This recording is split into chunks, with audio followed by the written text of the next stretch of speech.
The Barn Theatre Club presents A Christmas Carol by Charles Dickens.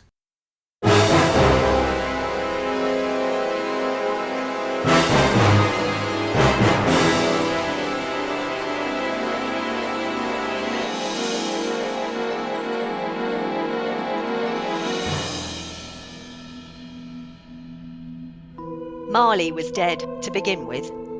There's no doubt whatever about that.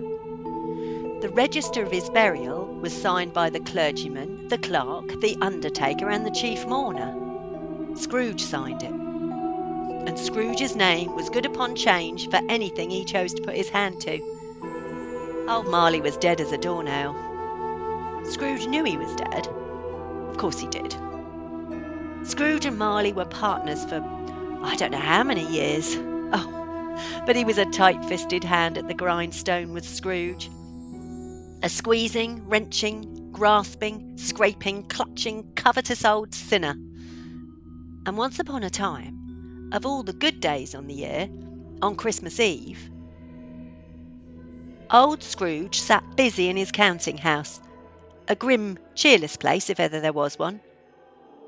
The door of Scrooge's counting house was open that he might keep his eye upon his clerk, Bob Cratchit, who, in a cold and dismal little cell beyond, worked at his ledgers. 1920, 21, 22. God rest ye merry gentlemen, let nothing you dismay. 23, 24, 29, 9, carry 2. Was born on Christmas Day, 1713, 1707. Bob Cratchit? Yes, Mr. Scrooge. Stop that infernal caterwauling. Oh, yes, sir. At 9, 15, 17, 2, 23, 24, 25. Singing their idiotic Christmas carols at my very door. Go on! Get away from my door! Why, Governor? It's no custom at Christmas time, you know. Yes, and I don't want any of your old customs.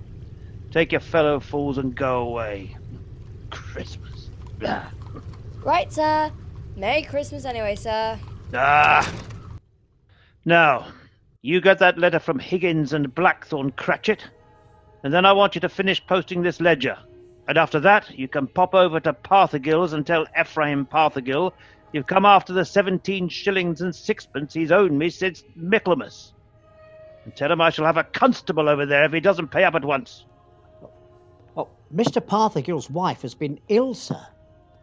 What do I care about his wife? I want my 17 and 6. I just thought it being Christmas, sir. Christmas? Christmas? You mentioned that word to me once more, Bob Cratchit, and I'll... A Merry Christmas, Uncle. A Merry Christmas, Bob.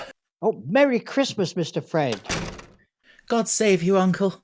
Bah! Humbug. Christmas a humbug, Uncle? Oh, no, I'm sure you don't mean that. I mean just that. Exactly that. Merry Christmas. What right have you to be merry? What reason have you? You're poor enough. Well, what right have you to be dismal about Christmas, Uncle? You're rich enough. Ah! Now, Uncle, don't be cross. Well, what else can I be when I live in such a world of fools? What's Christmas to you but a time for paying bills without money? Merry Christmas. A time for finding yourself a year older and not an hour richer. If I could work my will, every idiot who goes about with Merry Christmas on his lips would be boiled with his own pudding and buried with a stake of holly through his heart. He should. Uncle! Nah, nephew. Keep Christmas in your own way and let me keep it in mine. Keep it? But you don't keep it, Uncle. Well, let me leave it alone then. What do you want? Christmas gift, I've no doubt. I came to wish you a Merry Christmas, Uncle. A Merry Christmas? Much good may Christmas do you. Much good it ever has done you. There are many things from which I derive good, by which I have not profited materially, I dare say, Uncle. Christmas among the rest. But I have always thought of Christmas time as a good time. A kind, forgiving, charitable, pleasant time. And therefore, Uncle, though it has never put a scrap of gold or silver in my pocket, I believe it has done me good, and will do me good, and I say God bless it. God bless Christmas, hurrah! Let me hear another sound out of you there, Bob Cratchit, and you'll keep your Christmas by losing your situation. As to you, nephew, I wonder you don't go into Parliament. You talk enough nonsense. Oh, don't be angry, Uncle. I want nothing from you. I ask nothing of you. Why can't we be friends? Good afternoon. I'm sorry you feel that way. Well, I tried. A Merry Christmas to you, Uncle. And a Happy New Year, too. Ah, humbug. And a Merry Christmas to you, Bob. And the missus. And to Tiny Tim. Oh, thank you. Thank you, Mr. Fred. Same to you, sir. Good day, sir. Good day, Bob. Nonsense. Twaddle. Flummery.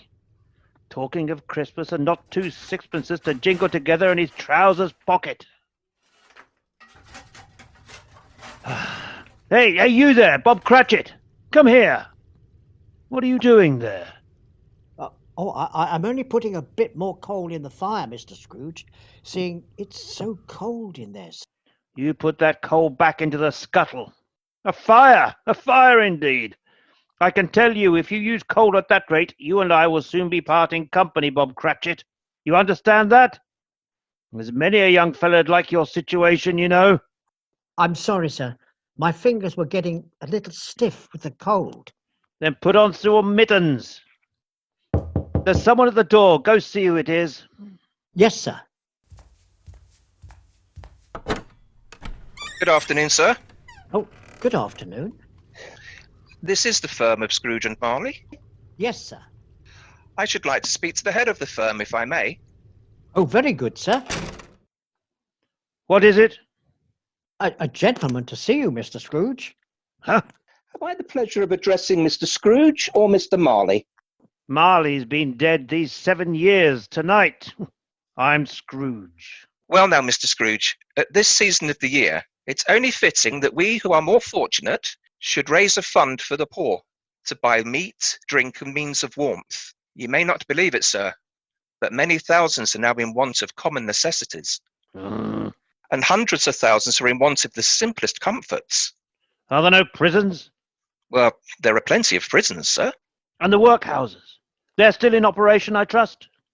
I would like to say that they are not, but they are, sir. The treadmill and the poor law are in full vigour, then? Both very busy, sir. Ah, I'm glad to hear that. I was afraid from what you said at first that something had occurred to stop them in their useful course. No, sir. All these institutions that you mention are flourishing, but it's nevertheless true that some additional provision for the poor and destitute must be made.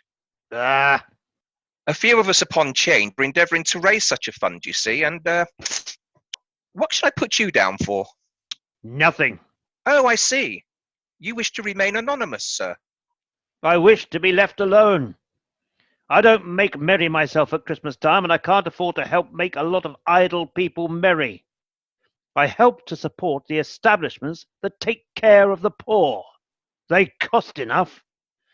Let those who are badly off go there. Many can't go there, sir, and many would rather die. Then my advice to them is to do so and decrease the surplus population. Besides, I've only your word for it that all this is so. It's the truth, Mr. Scrooge. Well, so be it then. It's not my business. It's enough for a man to understand his own business and not to interfere with other people's. Mine occupies me constantly. Good afternoon, sir. I quite understand, Mr. Scrooge. Good afternoon. Cratchit, show this gentleman out. Yes, sir. This way, sir, please. Sir, I couldn't help overhearing.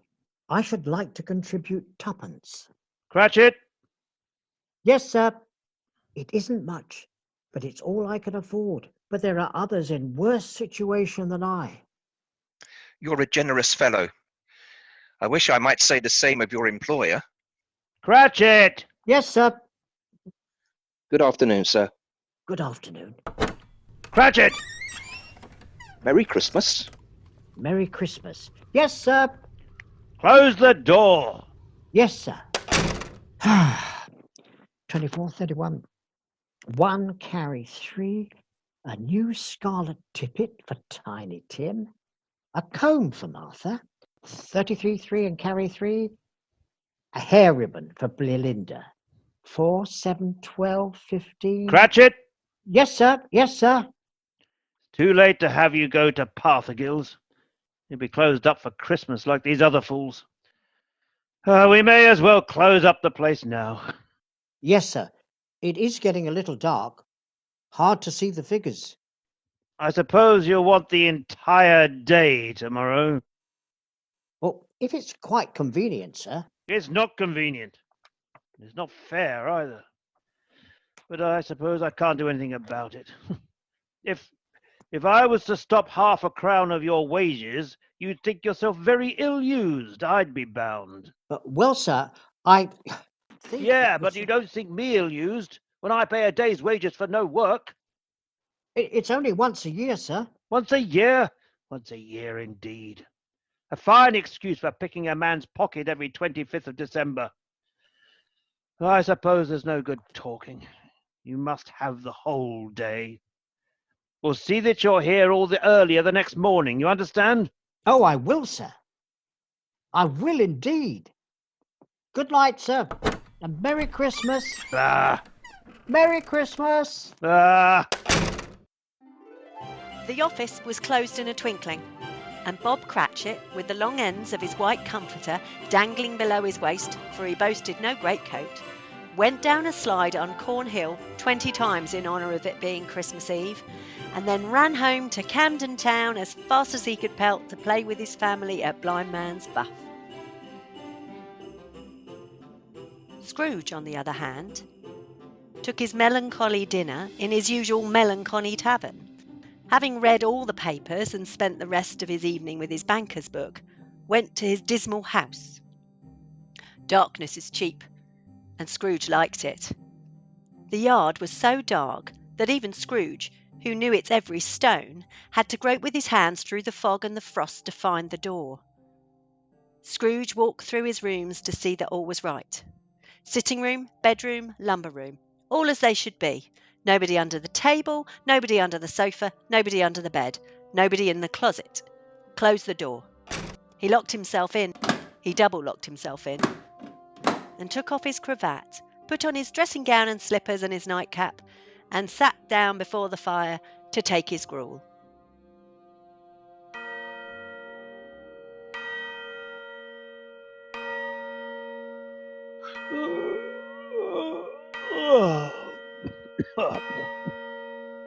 Marley. Marley? Marley! I could have sworn I saw old... Humbug. Marley's been dead these 7 years. Humbug. All humbug. What I need is a good night's... What? What's that? Someone's in the wine cellar. But the door's locked and double locked. Something's coming. Something is coming closer. Outside my door. I won't believe it. It's humbug. Ebenezer Scrooge. Ebenezer Scrooge. Oh no! What do you want with me? I want much of you, Ebenezer. Who are you? Ask me who I was. Oh, you're very particular for a ghost. All right then. Who were you? In life, I was your partner, Jacob Marley. Jacob Marley. But you're dead. You died 7 years ago.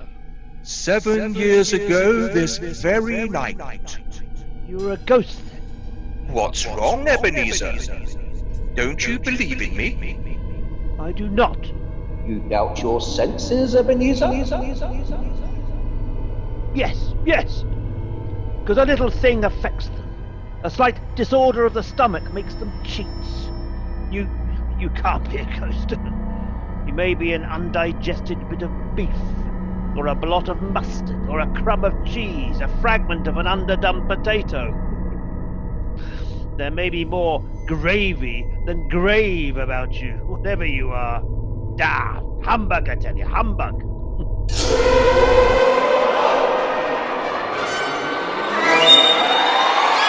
I believe in you. You are a ghost, Jacob. But why? Why do you walk the earth, Jacob? Why do you come to me? It is required of every man that the spirit within him should walk abroad among his fellow men, and travel far and wide, to witness what it cannot share, but might have shared on earth, and turned to happiness. Tell me, Jacob, what is that chain you wear about you? I wear the chain I forged in life. I made it link by link and yard by yard by my own free will. Is its pattern strange to you, Ebenezer? Cash boxes, keys and padlocks, ledgers and purses. Yours was as heavy and as long as this 7 years ago. You have laboured on it since, Ebenezer. Oh, Jacob, speak comfort to me, Jacob. Comfort? I have none to give. I cannot rest, I cannot stay, I cannot linger. Weary journeys lie before me. You travel fast? Yes, Ebenezer, on the wings of the wind. 7 years dead and travelling all the time. 7 years, Ebenezer! 7 years of remorse. Ebenezer, do you know that no space of regret can make amends for one life's opportunities misused? You were always a good man of business, Jacob. Business? Mankind was my business. Charity, mercy, benevolence, they were all my business. The dealings of my trade were but a drop of water in the comprehensive ocean of my business. Jacob, don't take on so now. Jacob. Listen to me, Ebenezer. I'll listen to you, Jacob. Go on, Jacob, now. But speak to me. But don't be so flowery. Ebenezer, I am here to warn you that you have yet a chance of hope of escaping my fate. Do you hear that, Ebenezer? Yes, Jacob. Yes, you always were a good friend to me, Jacob. Thanks, Jacob. But go on. How shall I escape? Oh, I'm afraid, Jacob. You will be haunted by 3 spirits. Is that the only chance and hope, Jacob? It is your only chance and hope. Well then, I think I'd rather not. Without their visits, you cannot hope to shun the path I tread. Expect the first tomorrow, when the bell tolls 1. Couldn't I take them all at once and have it over, Jacob? Ebenezer, look that for your own sake you remember what has passed between us. Remember, when the bell tolls 1, look for the first spirit. Marley! Jacob Marley!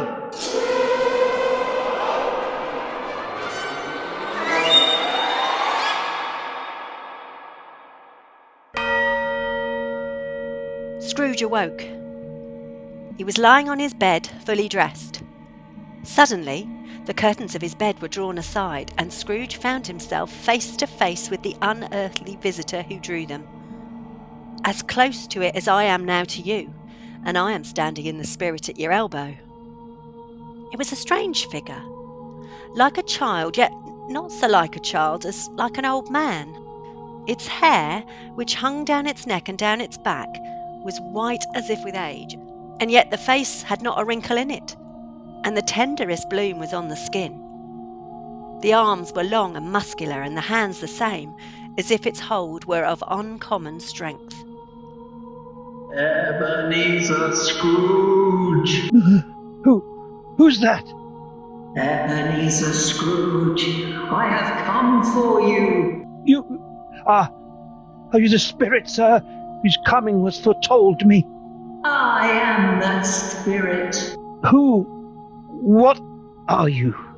I am the ghost of Christmas past. Long past?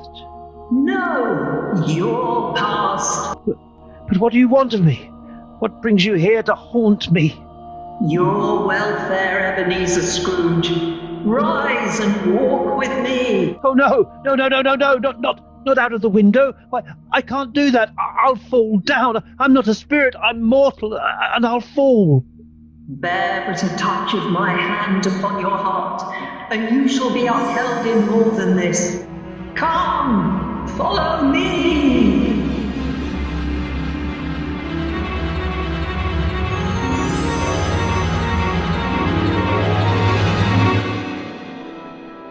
Where are we? What's become of the city?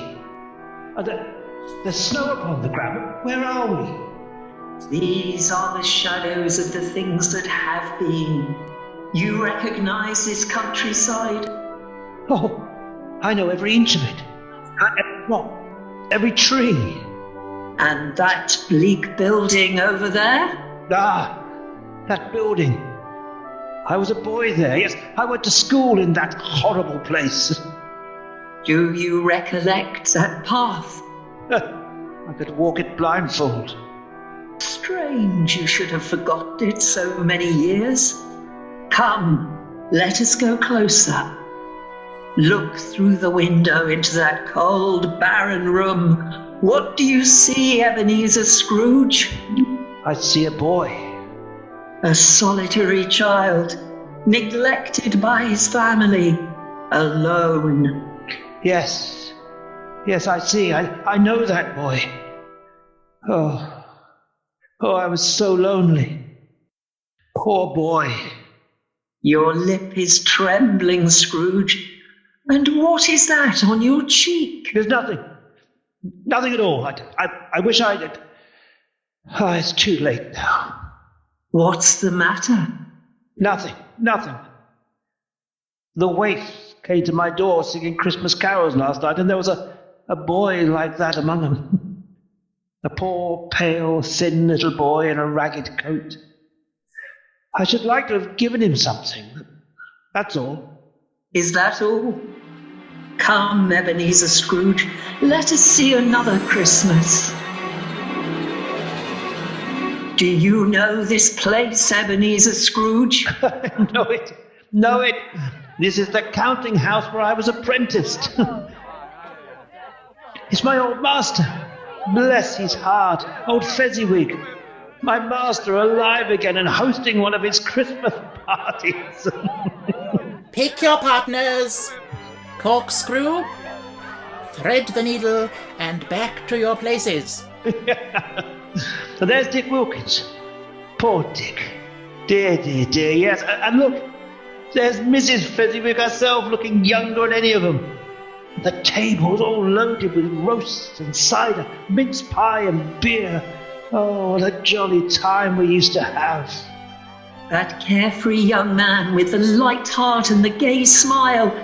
Do you recognize him? Yes. Merciful heaven. How happy I was then.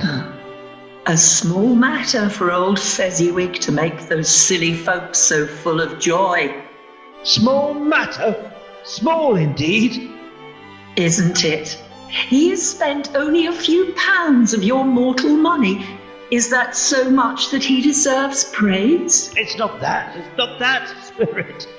Old Fezziwig has the power to make us happy or unhappy, to make our service light or heavy. His power lies in words and looks and in things so tiny that it is impossible to count them up.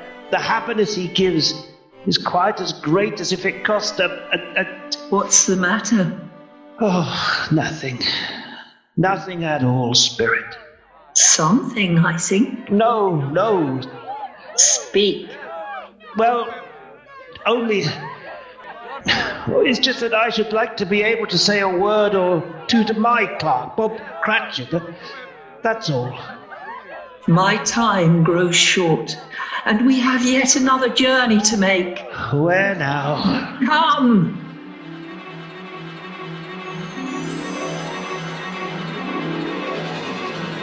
This is our last visit to the past, Ebenezer. Here, in this little room, with a fair young girl by your side. Do you recognize yourself, Ebenezer? No, spare me this. You're older now, a man in the prime of life. Your face has begun to wear the signs of care and avarice.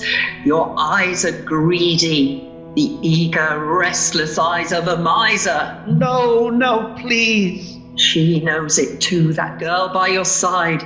There are tears in her eyes. It matters little. To you, very little. I know that. Belle, have I changed toward you? When we were engaged, we were both poor. Was it better then? Better to be poor? Better at least to be happy. You're changed. You were another man then. I was a boy. Blame me because I've grown wiser?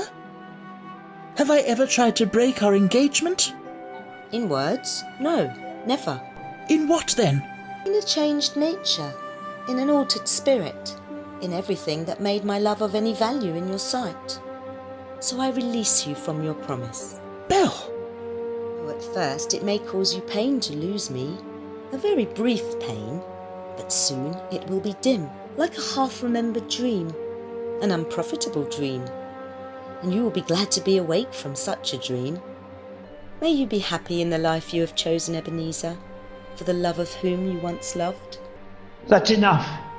Show me no more. Take me home. These were shadows of the things that have been. That they are what they are. Do not blame me. No more. One shadow more. Come! Do you see this man, Ebenezer Scrooge? This man might have been you, and the woman beside him your wife. And that girl might have been your daughter, Ebenezer Scrooge. She might have called you father. She might have been a springtime in the haggard winter of your life. Spirit, let me go. Show me no more. Listen now while they speak, Ebenezer. Belle, I saw an old friend of yours today. Who was it? Yes. How can I? Oh, I know. Mr. Scrooge. Mr. Scrooge it was. I passed his office window. It wasn't shuttered, and there was a candle inside, so I couldn't help seeing him. His partner Marley lies at the point of death, I hear. And there Scrooge sat, all alone, quite alone in this world, I do believe. Spirit, I can't bear any more. Leave me, haunt me no more. Take me back. On the stroke of 1, Scrooge awakened suddenly and sat bolt upright in his own bed. He remembered the words of Marley's ghost and wondered from which direction the second spectre would appear. At that moment, nothing between a baby and a rhinoceros would have astonished him very much. Being prepared for almost anything, he was not by any means prepared for nothing. And consequently, when no shape appeared, he was taken with a violent fit of trembling. 5 minutes, 10 minutes, a quarter of an hour went by, yet nothing came. Then, as he sat in his bed, he became gradually aware of a great blaze of ruddy light, which seemed to shine upon him from the adjoining room. He got up softly and shuffled in his slippers to the door. It was his own sitting room, no doubt about that, but it had undergone a surprising transformation. The walls and ceiling were so hung with living green that it looked a perfect grove, from every part of which bright gleaming berries glistened, and such a mighty blaze went roaring up the chimney as had never been known in Scrooge's time, or for many and many a winter season gone.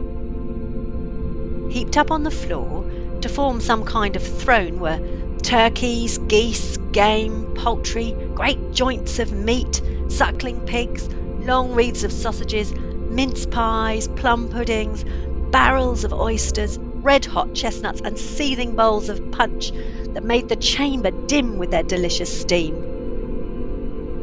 In an easy state upon this couch there sat a jolly giant, glorious to see, who bore a glowing torch in the shape not unlike Plenty's horn, and held it up, high up, to shed its light on Scrooge as he came peeping round the door.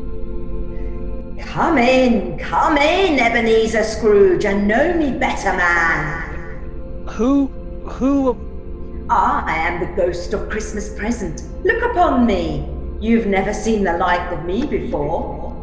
You're different from the other spirit. You're tall, almost a giant, and that great torch you carry. Its light pours into the homes of rich and poor alike. Spirit, take me where you will. Last time I went against my will and learnt a lesson which is working now. If you have anything to teach me, let me profit by it. Touch my robe.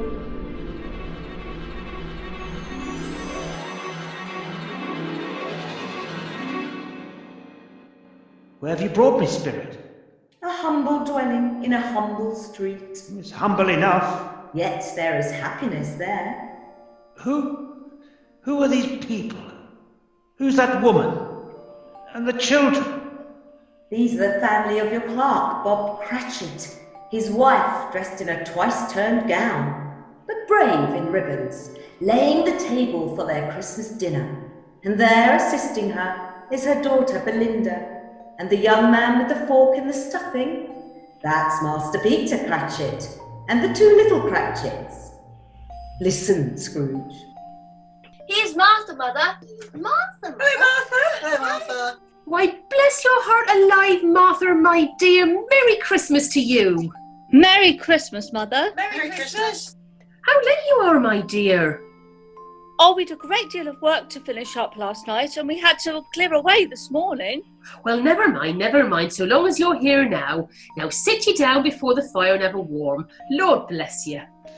Where's Father? He's been at church with Tiny Tim. They'll be along directly. How is Tiny Tim, Mother? Any better at all? Well, sometimes I think he is, and... Oh, sometimes I think... Oh, dear God, if anything should happen to Tiny Tim... Mother, you mustn't even think such a thing. Here they are. Oh, there's Tiny Tim. Merry Christmas, everybody. Oh, Martha, welcome, my dear. Merry Christmas, Father, and Tim. Merry Christmas, Martha. Oh, Tim, you darling. Oh, Father, I'm so glad to be home. Oh, we're so glad to have you, Martha. And how did little Tim behave in church, Bob? Oh, as good as gold, and better. I like church, Mother. Oh, they sang the nicest songs. I hope people saw me there. Saw you there? Why, Tim? Well, don't you see? Because I'm lame, and if they saw my crutch, it might be pleasant for them to remember on Christmas who it was made lame beggars walk and blind men see. Oh, bless you, my son. Are you ready to eat, Mother? Hungry, where's the food? Come on, let's eat. Yes, children, yes, we're all ready. Now, come and take your places now. Bob, wait your turn, there's plenty. Stuffing and dressing and plum pudding for all of you. Now, Martha, you take care of Tiny Tim. Yes, Mother. You see that he eats plenty. He must get tall and well. Now, sit down, everyone. Ah, now, my dears, shall we say grace? For Spirit, what we are about to receive... Tell me if Tiny Tim will live. I see a vacant seat in the poor chimney corner, and a crutch without an owner, carefully preserved. Oh, no, kind spirit. Say he'll be spared. Say he'll live. If these shadows remain unaltered by the future, Ebenezer, the child will die.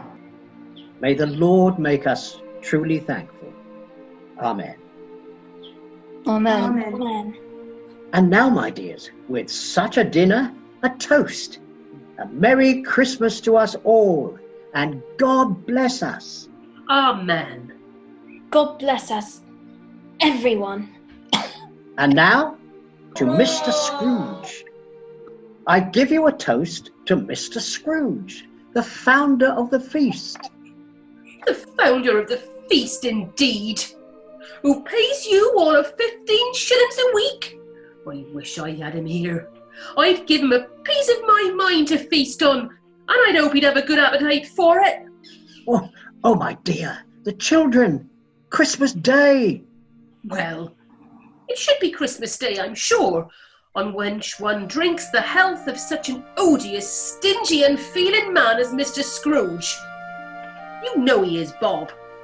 No one knows it better than you poor fellow. My dear, Christmas Day. I'll drink to his health for your sake, and the day's. Not for his. Long life to him. A Merry Christmas and an Happy New Year. He'll be very merry and very happy, I have no doubt. And I say, God bless him too, Mother. And to everyone. There was nothing of high mark in all this. They were not a handsome family, these Cratchits. They were not well dressed. Their shoes were far from being waterproof. Their clothes were scanty and had known very likely the inside of a pawnbroker's. But they were happy, grateful, pleased with one another, and contented with the time. When at last they faded, Scrooge had his eyes upon them, and especially on Tiny Tim, until the last. Many calls Scrooge made that night with the ghost of Christmas present. Down among the miners they went, who labour in the bowels of the earth, and out to sea among the sailors at their watch, dark, ghostly figures in their several stations. Much they saw, and far they went, and many places they visited, but always with a happy end.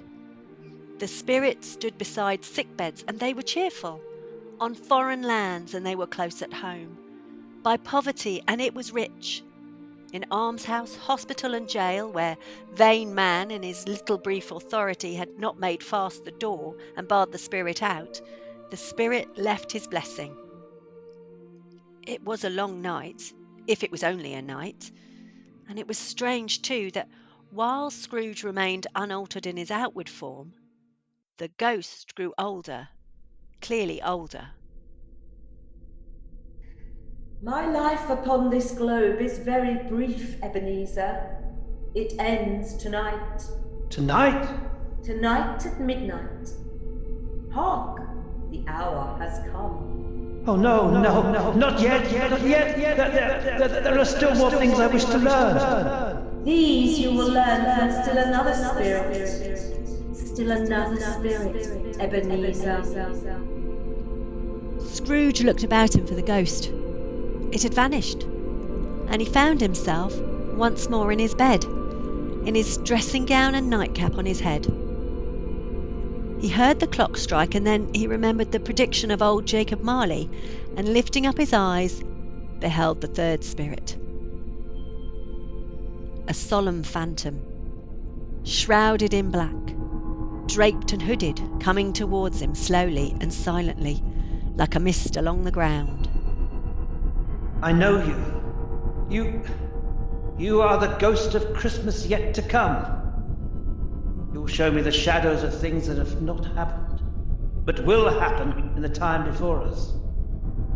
Answer me, spirit, ghost of the future. I fear you more than any spectre I have seen. Yet I know your purpose is to do me good, and as I hope to live to be another man from what I was, lead on, lead on.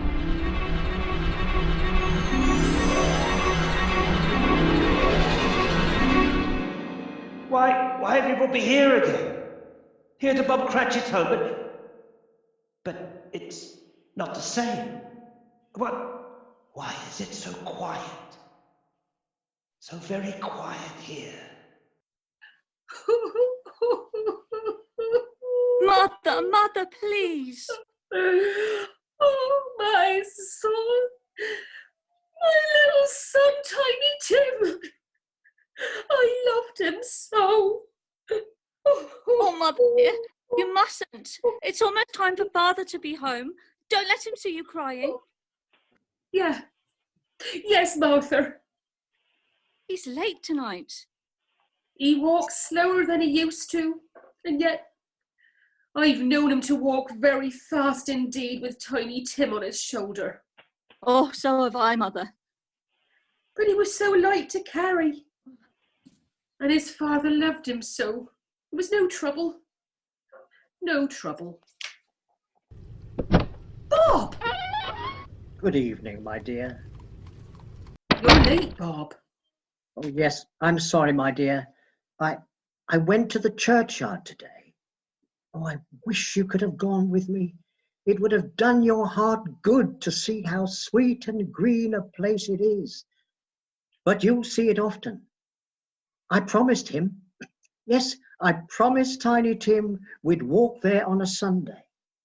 Father, dear. God's will, Bob. I'm trying to understand it, my dear. My son, my little son, Tiny Tim. And I loved him so. Oh, that's cruel. Cruel spirit. Can't you give me one ray of hope that I may change all that? That Tiny Tim may live? Where are you taking me now? Here.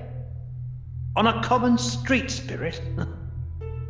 What is there for me to learn here? Who are those men? I don't know much about it either way. All I know is he's dead. When did he die? Last night, I believe. It's likely to be a very cheap funeral, for upon my life, I don't know anybody to go to it. Suppose we make up a party and volunteer. I don't mind going, if there's a lunch provided. Come to think of it, I bet I was his best friend. What? We used to nod to each other when we met in the street. Spirit, help me. Who is this man that died? Is there no one to mourn the poor creature? No one to follow him to the grave? Perhaps they'll give him a green grave at least, like poor Tiny Tim. Perhaps... Spirit, where are we now?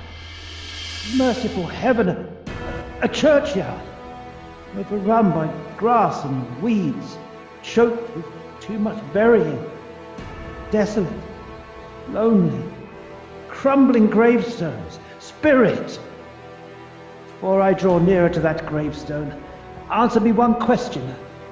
Are these shadows of things that will be, or are they shadows of things that may be only?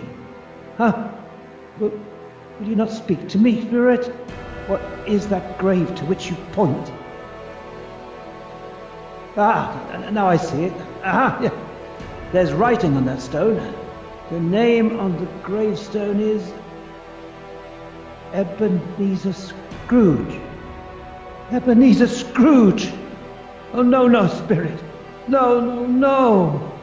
Hear me, I'm not the man I was. Why show me this if I am past all hope? Tell me that I can change these dreadful shadows you show me by an altered life. I'll honour Christmas in my heart. I'll try to keep it all the year. I'll live in the past, the present and the future.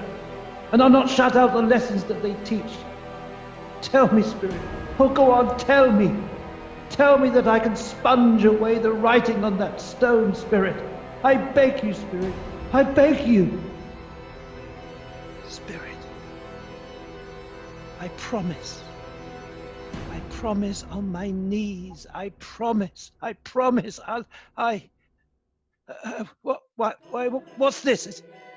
It's my own draper. Oh, I'm home. In my own bed. In my own room. And the sun is shining. It's clear, it's bright, no fog. What a beautiful day. Oh, glorious. Hey, boy. Oh, boy. Yes, sir? What's today? What's that, sir? What day is it, my fine fellow? Today? Why, it's Christmas Day. Aha! Christmas Day! Then I haven't missed it. The spirits have done it in one night. All in one night. Heaven be praised. How's that, sir? Listen, my lad. You know where the poulterer is? In the next street? I should say I do. An intelligent boy. A remarkable boy. Tell me, do you know if they sold the prize turkey that was hanging in the window? The one as big as me? What a delightful boy. It's a pleasure to talk to you. Yes, my buck. It's hanging there now, sir. That's wonderful. Go down, will you, and tell him to send it to Bob Cratchit and his family on Broad Street. And mind you, they're not to know who paid for it. Go along. Hurry, hurry, my lad. Here, wait a minute. Here's £0.50 for your trouble. Yes, sir, and Merry Christmas, sir. And a Merry Christmas to you, my boy. I don't know what to do. I'm as light as a feather, as happy as an angel. I'm as merry as a schoolboy. Merry Christmas! A Merry Christmas to everybody! A Happy New Year to all the world! Woo! Hello! My dear sir, how do you do? I beg your pardon? Well, you, sir, aren't you the gentleman who came to my office in regard to that charity? Why, yes, sir. A Merry Christmas to you. Yes, sir? Allow me to ask your pardon, sir. And will you have the goodness to accept... I prefer to whisper this. What? Are you serious? If you please. Now, not a farthing less. A great many back payments are included in it, I assure you. Will you do me that favour? Oh, my dear sir, I don't know what to say to such... No, don't say anything, please. Come and see me. Will you come and see me? I will. I will indeed. Thank you. I am much obliged to you. I thank you 50 times. Bless you. Merry Christmas. Next morning, Scrooge was early at his office. He went early for a reason. If he could only be there first and catch Bob Cratchit coming late, that was the thing he'd set his heart upon. And he did it. Yes, he did. The clock struck 9. No Bob. 1:15. No Bob. Scrooge sat with his door wide open that he might see him come in. At last he came. His hat was off before he opened the door, his comforter too. He was on his stool in a jiffy, driving away with his pen as if he were trying to overtake 9 o'clock. 15 and 21, 6 and carry the 1, 24 and carry the 2, 31 and 8 and 9, Hello, you Cratchit. Oh, yes, sir. Step this way, Cratchit, if you please. Cratchit, what do you mean by coming in at this time of day? Why, I am very sorry, sir. I am behind my time. You are. Yes, I think you are. Oh, it's only once a year, Mr. Scrooge. It shall not be repeated. I was making rather merry yesterday, sir. I'll tell you what, my friend. I'll not stand this sort of thing any longer. And therefore, Bob Cratchit, I'm about to raise your salary. Mr. Scrooge? Are you quite yourself, sir? No, thank heaven. I'm not quite myself. Merry Christmas, Bob. Merry Christmas, my good fellow. A merrier Christmas than I've given you in many a year. I shall raise your salary, and we'll see what we can do for Tiny Tim and the rest of your family. We'll discuss it this very afternoon, over a Christmas bowl of a smoking bishop. Bob, make up the fire. Make it up and buy another coal scuttle before you dot another I, Bob Cratchit. Scrooge was better than his word. He did it all, and infinitely more. To Tiny Tim, who did not die, he became as good a friend, as good a master, and as good a man as the good old city knew, or any other good old city, town or borough in the good old world. Some people laughed to see the alteration in him, but he let them laugh, and little heeded them. His own heart laughed, and that was quite enough for him. He had no further intercourse with spirits, but lived upon the total abstinence principle ever afterwards, and it was always said of him that he knew how to keep Christmas well, if any man alive possessed the knowledge.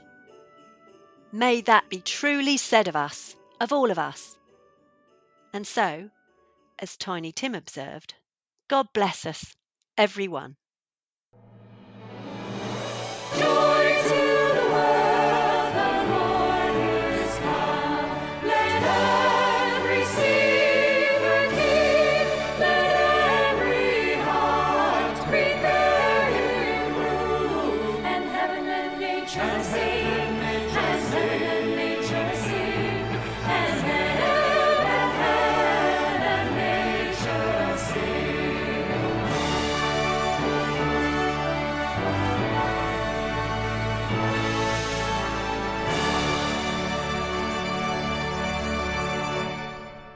That was A Christmas Carol by Charles Dickens. Scrooge was played by Marc Anderson. Bob Cratchit was played by Jenkins, and the roles of Fred, Fezziwig and young Scrooge were played by Stephen Alexander. The Ghost of Marley was played by Dave Andrew, The Ghost of Christmas Past by Liz Thiel, and The Ghost of Christmas Present by Laura Crowe, who also played the role of Belle. Belle's husband was played by Charlie Swift. Martha was played by Hannah Few, Tiny Tim by Max Samartsev, and Mrs. Cratchit by Emma Borland. The roles of the child and boy were played by Erin Loughrey. The carol singers were played by Heather Ackroyd, Rachel Adcock, Stephen Alexander, Erica Baimshi, and Nicholas Mansart. Supporting roles were played by Charlie Loughrey, Miranda Loughrey, Charlie Swift, and Dave Andrew. The piece was directed by June Bland, accompanied with original music by Stephen Alexander, and produced for the Barn Theatre by Gareth Forber. The Barn Theatre is producing these audio shows to support the NHS. Please donate if you're able to by following the links on our website.